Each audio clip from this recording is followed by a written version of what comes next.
We're sort of like pirates.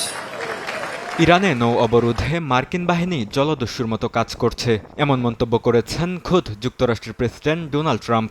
স্থানীয় সময় শুক্রবার ফ্লোরিডায় এক সমাবেশে বক্তব্য দিতে গিয়ে এমন কথা বলেন তিনি। জানিয়ে চলছে আলোচনা সমালোচনা। And then we landed on top of it. On top of everything else, we then land on top of it, and we took over the ship. We took over the cargo, took over the oil. It's a very profitable business. Who would have thought we were doing that? We're like pirates. We're sort of like pirates. সাম্প্রতিক এক জাহাজ জব্দের ঘটনা তুলে ধরে Trump বলেন, Iran থেকে বের হওয়া জাহাজগুলো মার্কিন লক্ষ্যবস্তুতে পরিণত হচ্ছে। সামুদ্রিক আইন বিশেষজ্ঞরা যুক্তরাষ্ট্রের প্রেসিডেন্টের এ ধরনের ভাষা ব্যবহারকে উদ্বেগজনক হিসেবে দেখছেন। এর মাধ্যমে আন্তর্জাতিক জলসীমায় আইন না মানার বিতর্কও তীব্র হচ্ছে।